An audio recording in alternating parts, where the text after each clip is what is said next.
हरे कृष्णा, राधे राधे भक्तों, आप सभी का स्वागत है आपके अपने चैनल पर संदीप भक्ति ज्ञान गंगा में। भक्तों, आज के इस वीडियो में हम जानेंगे सोमवती अमावस्या की पूजा विधि के बारे में। भक्तों, जो अमावस्या सोमवार के दिन पड़ती है उसे हम सोमवती अमावस्या या पिठोती अमावस्या, समोती अमावस्या कहते हैं। इस दिन सुहागन स्त्रियां अपने पति के सुहाग के लिए, अपने घर में सुख समृद्धि के लिए पीपल वृक्ष की पूजा करती हैं और 108 परिक्रमा करती हैं। तो आपके घर के आसपास पीपल का वृक्ष हो, वहां पर आप इस पूजन को कर सकते हैं। या किसी कारणवश अगर नहीं जा पा रहे हैं तो घर पर आप तुलसी जी की पूजा भी इस प्रकार से कर सकते हैं। तो देखिए, मैंने तुलसी के गमले को धुल करके अच्छे से स्वस्थ कर लिया है और गमले को स्थापित किया है। साथ में चौकी के ऊपर हम लाल वस्त्र बिछा देंगे। भक्तों, आप जो पूजन कर रहे हैं, पूजा करने वाले का जो मुख है पूर्व दिशा की ओर होना चाहिए। और देखिए, ये जो सोमवती अमावस्या की जो पूजा है पीपल वृक्ष के नीचे जाकर के की जाती है। तो यदि आप घर पर पूजन कर रहे हैं तो आप पीपल का पत्ता 1-2 दिन पहले ही तोड़कर रख लें, क्योंकि जिस दिन आप पूजन करते हैं, व्रत पूजन करते हैं, उस दिन पीपल के पेड़ में या टहनी को नुकसान नहीं पहुंचाना चाहिए।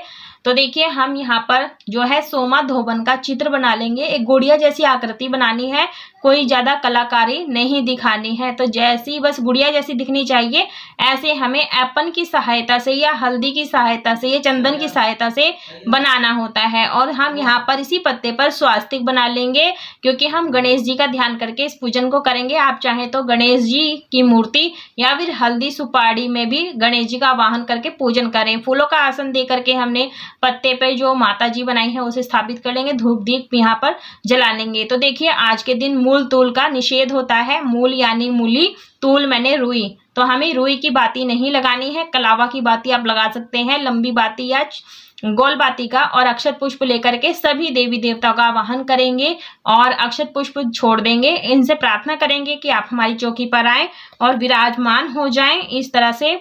और जब भी हम किसी देव वृक्ष का पूजन करते हैं तो उसे हम सबसे पहले जल से सींचते हैं। तो तुलसी महारानी नमो नमो, इस तरह से भजन गा करके भी आप जल चढ़ाएं और जल लेकर के सभी को शुद्धिकरण पवित्रीकरण करेंगे। तो देखिए, सेम इसी विधि से आप पीपल वृक्ष का भी पूजन बाहर जाकर कर सकते हैं, परिक्रमा लगा सकते हैं। जब आप पीपल पूजन या तुलसी पूजन करें तो पूरे 16 श्रृंगार करके ही करें। सुबह सुबह इस पूजन को करेंगे, क्योंकि जब तक फेरियां नहीं दी जाती हैं तब तक कुछ खाया पिया नहीं जाता है। तो चंदन रोली से हम सभी को टीका करेंगे।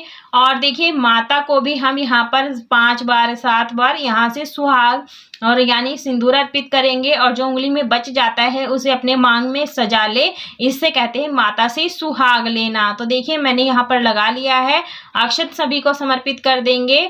और जो ये एपन है, एपन की हमें यहाँ टिकिया लगानी होती हैं। 10 टिकिया यानी 10 बार लगाएंगे तो ये 100 हो जाएंगी।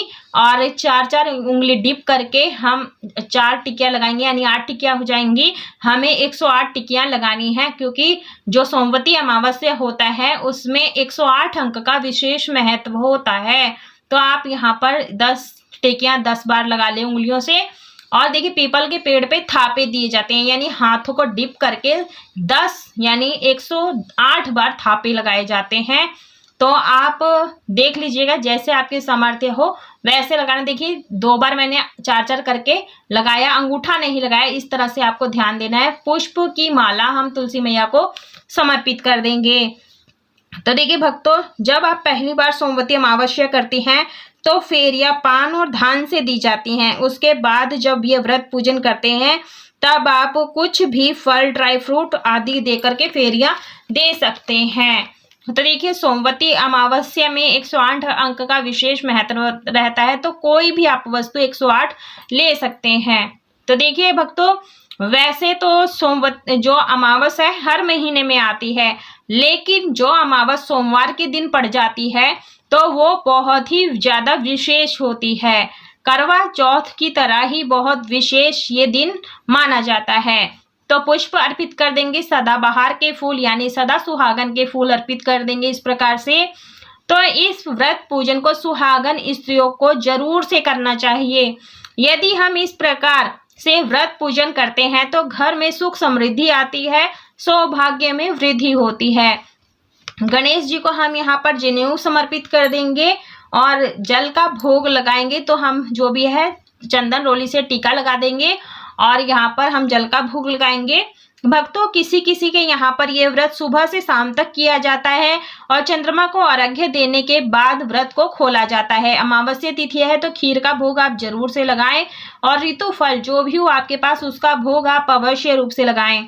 और किसी किसी के यहाँ पर फेरे देने तक ही किया जाता है, शुद्ध सात्विक भोजन बाद में कर लिया जाता है। तो माता को 16 श्रृंगार की सामग्री भेंट करें। अगर 16 नहीं कर सकते तो 16 बिंदी के पत्ते या फिर 5-7 भी अर्पित कर सकते हैं। माता को हम तुलसी मैया को चुनरी उड़ा देंगे। तो देखिए, हमारे यहाँ पर फेरी देने के बाद में भोजन कर लिया जाता है। जैसा भी आपके यहाँ पर होता हो आप वैसा ये व्रत पूजन कर सकते हैं। तो हम यहाँ पर चूड़ियाँ मैया को पहना देंगे। किसी किसी के यहाँ पर शादी के पहले साल में ही ये व्रत पूजन को करवा दिया जाता है। किसी किसी के यहाँ पर अगर सासू माँ कर रही होती है इस व्रत को और वो वृद्ध हो जाती है ना, नहीं कर पाती है, तो वो अपनी बहू को ये व्रत दे देती है। इसके बाद में हम यहाँ पर ड्राई फ्रूट से फेरियां देंगे। तो आपकी जितनी भी सामर्थ्य हो आप उतनी परिक्रमा लगाएं। वैसे 108 परिक्रमा लगाई जाती हैं। अगर आप गर्भवती हैं तब आप फेरी ना लगाएं और अगर आपका शरीर स्वास्थ्य साथ देता है 108 लगाएं, नहीं तो आप 54, 27 परिक्रमा जरूर से लगाएं या फिर 8 परिक्रमा जरूर से लगाएं। अगर आप इस व्रत पूजन को करते हुए नहीं आए हैं तो आपसे शुरू कर सकते हैं। इस दिन पितरों का तर्पण जरूर से करना चाहिए। पितरों के निमित्त दान दक्षिणा भी देना चाहिए। इसका महत्व बता देते हैं। पुराणों के अनुसार सोमवती अमावस्या पर स्नान दान करने की भी परंपरा है।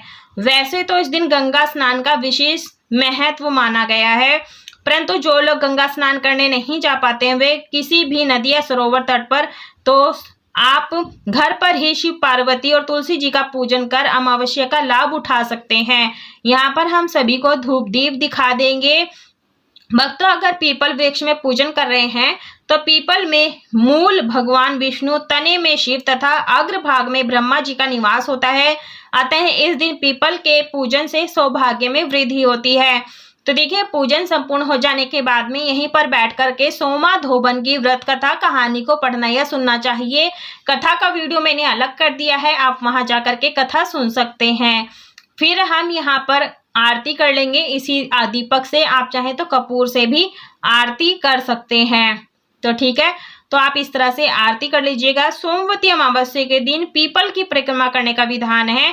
उसके बाद गरीबों को भोजन कराया जाता है, या आप कच्चा सीधा भी गरीबों में या जरूरतमंद को दान कर सकते हैं। आज के दिन दान पुण्य जरूर से करना चाहिए।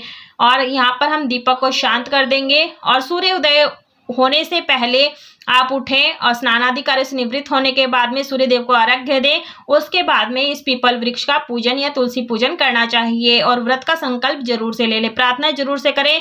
आज के दिन दान दक्षिणा कुछ ना कुछ अपने सामर्थ्य के अनुसार से निकालना चाहिए। तो इस तरह से दान भी हो जाता है और हमारी पूजा भी संपूर्ण हो जाती है। जितनी भी सुहाग की सामग्री है आप 1-2 ले सकते हैं, बाकी आप किसी सुहागन को दान कर दीजिएगा। सुहाग के सामान दान करने से हमारे सुहाग में वृद्धि होती है। देखिए, सीधे हाथ में थोड़े से तिल लेकर के और इस तरह से जल अर्पण करेंगे तो इस तरह से हमारे पितरों का तर्पण भी हो जाता है। दक्षिण दिशा की ओर मुख करके इस तरह से करना चाहिए। वैसे जो तर्पण है पुरुष करते हैं, यदि पुरुष नहीं है घर में तो स्त्रियां भी कर सकती हैं। आई होप आपको सोमवती अमावस्या की सरल पूजा विधि पसंद आई। वीडियो पसंद है वीडियो को लाइक शेयर सब्सक्राइब जरूर करें। राधे राधे।